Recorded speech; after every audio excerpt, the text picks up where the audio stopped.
siya madadawit kayo. Sen. Madam Chair, Joel. just one question. So itong sinulat mong tao sa papel, bakit kanya tinutulungan? Alam niyang tatakas ka. Alam niyang puganti ka. Sen, siguro hindi ko po talaga siya may discuss lang po sa public.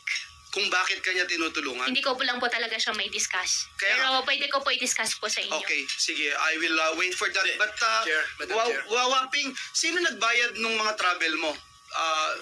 Libre ba to? Nung sumakay ka dun sa yate, sa big boat, sa small boat, libre lahat to? O magkano binayad mo per sakay mo kung hindi 200 million? Sen, wala pa akong binayaran po. So lahat bayad? libre? Wala pa akong binayaran po. Lahat libre. Wala po akong binayaran. Kaya nga, ulitin ko, mula sa yate, walang bayad. Sa malaking boat, 4 days, 5 days, walang bayad. Maliit na boat, wala pa ring bayad. Nung sumakay ka dito sa mga to, from the yate to the big boat to the small boat, merong nag-aasikaso sa inyo doon.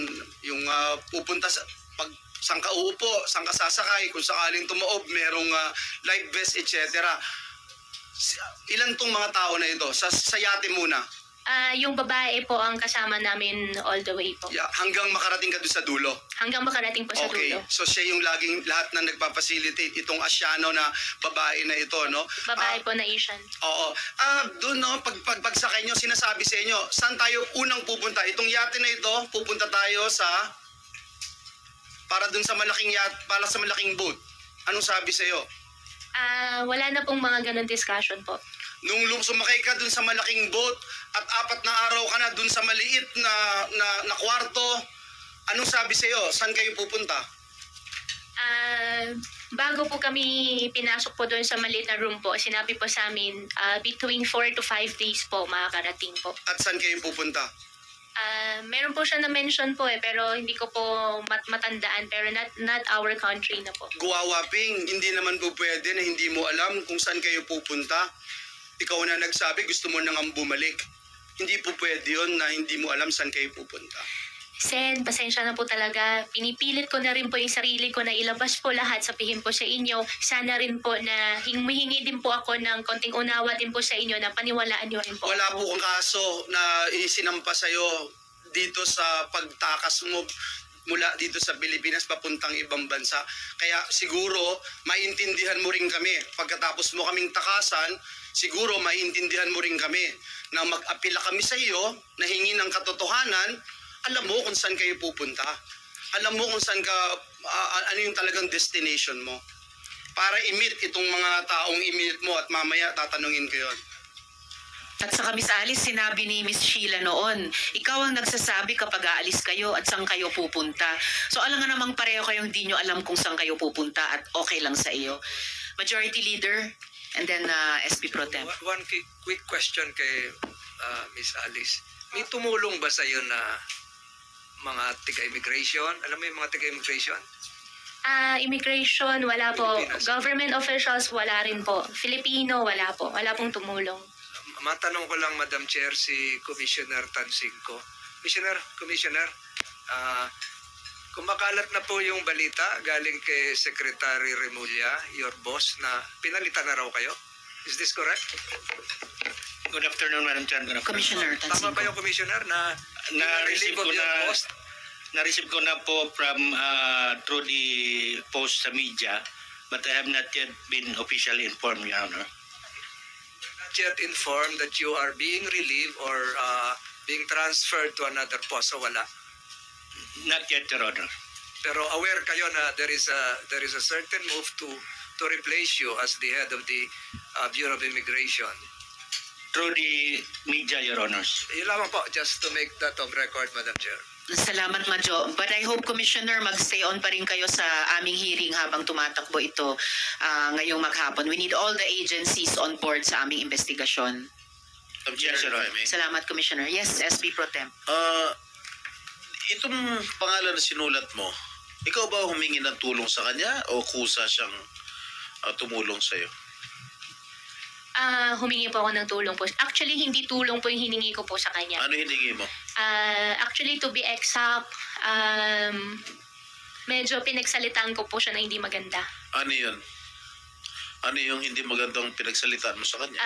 Sen, kung kailan po, hindi ko po talaga siya pwede i-disclose po sa public. Bakit mo siya pinagsalitaan ng hindi maganda tapos siya tumulong sa'yo nag-facilitate ng transport ng pagtakas mo rin sa Pilipinas?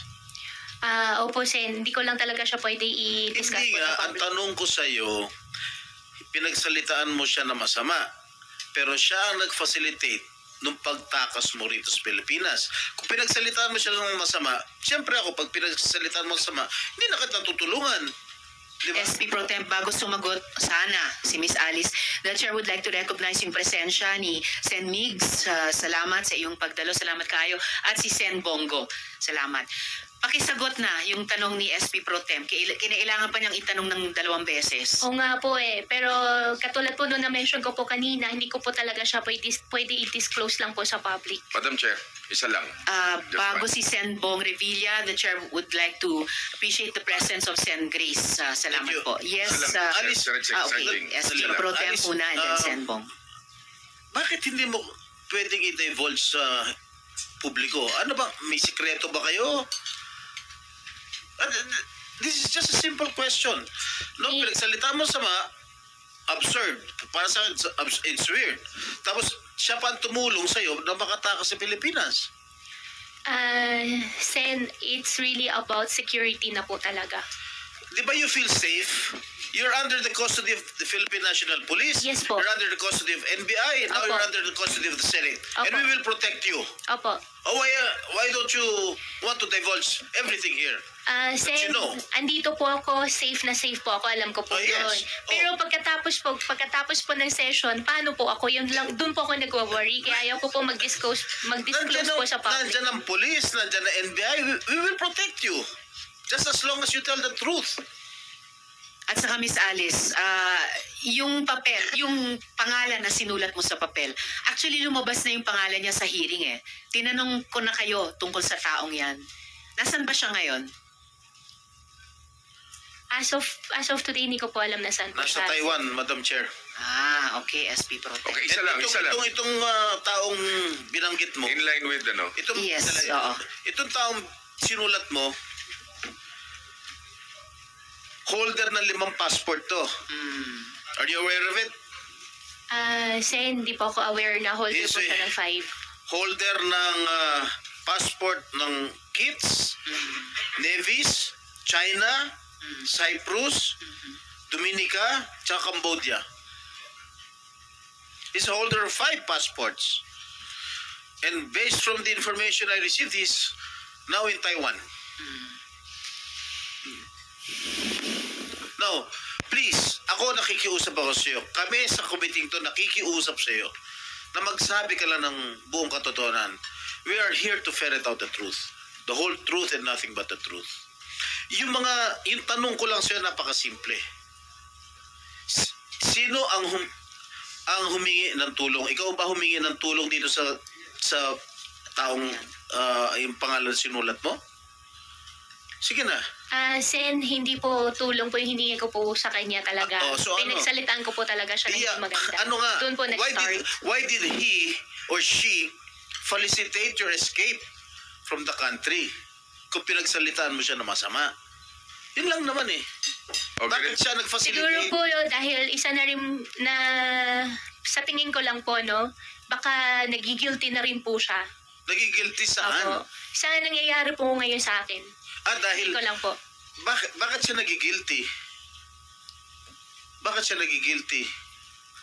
Sen, kung okay lang po na hindi ko po siya It's not i-disclose po okay. sa It's not public. okay with me. Ikwento mo na. Total, nandito na tayo lahat. Pasensya na po, Sen. I refuse to answer po for my own safety po.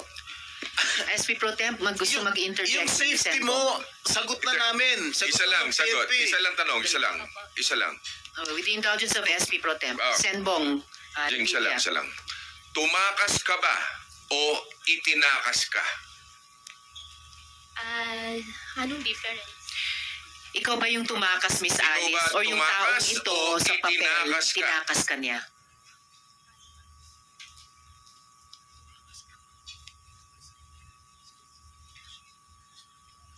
I don't think you need the advice of a lawyer to answer that question. Oo nga, Ba't factual kailangan pa? question lang. Napakasimple ng tanong.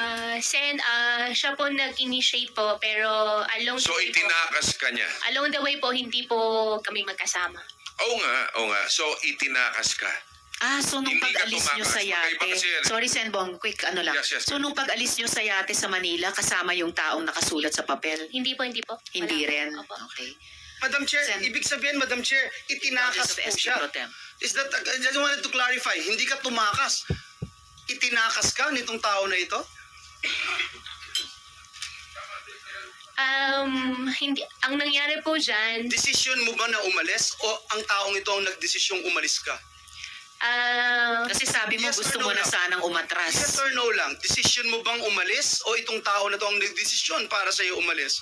Kaya niya pinacilitate ito. nung una po siya po nagdesisyon po para sa akin. So yun, Una. Nung una Tapos nung pangalawa, ikaw Ang na rin. pangalawa po, dahil meron po ako ulit ng mga naririnig na babalitaan po, natatakot na po ako din talaga. So ikaw sinabi mo sa kanya, nagsalita ka ng masama sa kanya. Hindi ka natakot sa kanya noon dahil nagsalita ka ng masama sa kanya. At parang sinasabi mo, nung una siya ang nag-initiate na ikaw Opo. ay tumakas. Hindi ba ito ang mastermind mo? Itong mastermind ng lahat na ito? Amo mo ito? Itong tao na ito?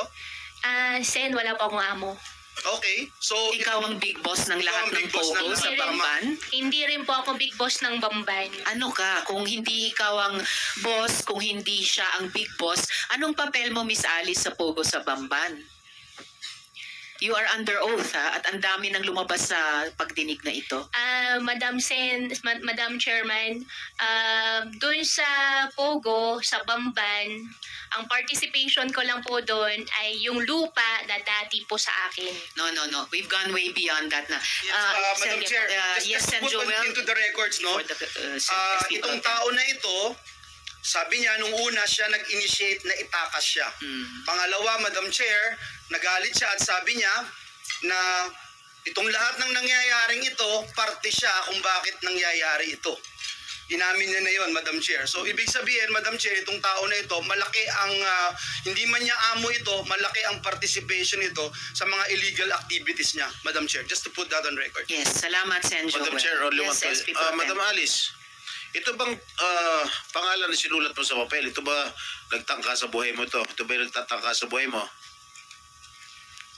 Nung huli po, hindi po siya exactly, pero meron din po ako nabalitaan. Na siya? Ito sinulat mo? Nung huli na po, Kaya nga, so anong motive? Kung itong taong ito na sinulat mo sa papel, nagtatangka sa buhay mo, bakit siya? sa umpisa hindi naman po ganun eh. Oh, Sa umpisa okay naman po lahat. ngayon, nung bandang huli, Nung bandang huli lang po. Nung bandang huli, marami na rin po ako narinig. ano yung mga narinig mo? Sen, I refuse to answer po for my safety po, please. Actually, dahil nasabi mo na sa amin na hindi na kayo good nitong taong ito. And in fact, sagot mo kay SP Pro Tem, isa siya na nagbabanta o parang nagbabanta sa iyo. All the more, dapat sabihin mo yung lahat ng totoong alam mo, ginawa niya, para yung proteksyon na ibinibigay na ng PNP, maaring ibigay ng NBI, ibinibigay ng Senado, ay yan ang proteksyon mo laban kahit sa taong iyan.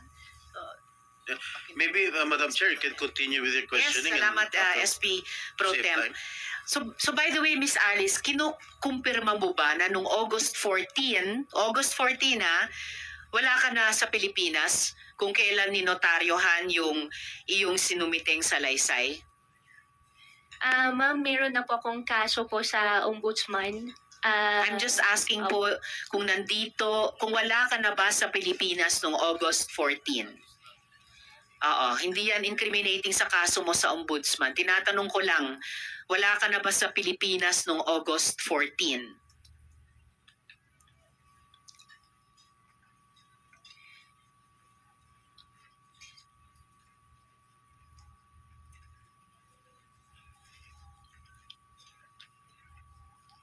Sen, under investigation na po yung issue po about po doon.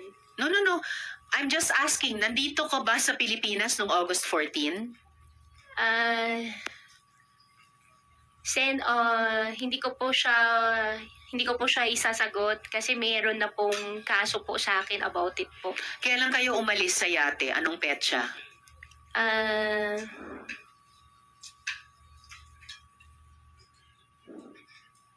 Yan yung mahirap pag hindi nyo na lang sinasagot diretso mga diretsong tanong eh. Kailangan yung reviewin ano ba yung naunang naging sagot nyo para swak pa rin.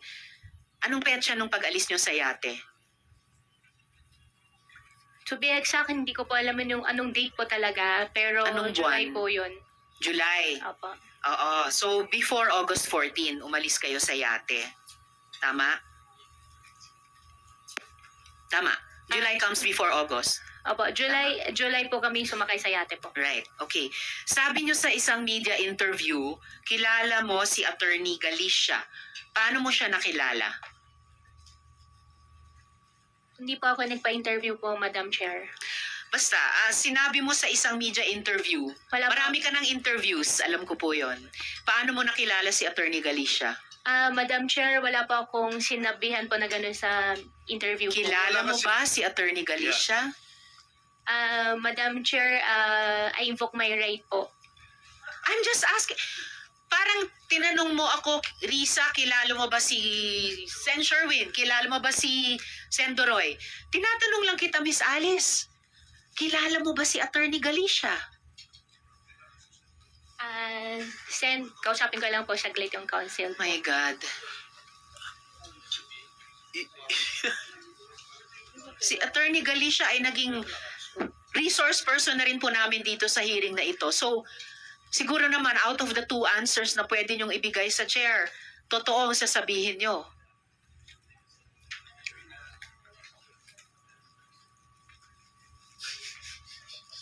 Yes, Miss Alice, kilala niyo ba si Attorney Galicia? Sen, I invoke my right against self-incrimination po. May sinampahan na po sa akin na kaso po doon. Wala pong kaso tungkol sa pagkakilala mo kay Attorney Galicia. Wala. May issue na po about po doon kay Attorney Galicia po, yung sa ombudsman May cases po. issue. I am only asking you kung kilala niyo si Attorney Galicia. Sabihin niyo lang, kilala ko siya or hindi ko siya kilala. I don't think that is an incriminating question, Madam Chair. Yes. Maybe we can even ask the lawyer if that question is incriminating. O, anong case? Ayon, tinatanong ng mga colleagues ko, ano yung case na sinasabi mong incriminatory ang tanong na ito kung kilala mo si Attorney Ombudsman Galicia? Po. Ombudsman.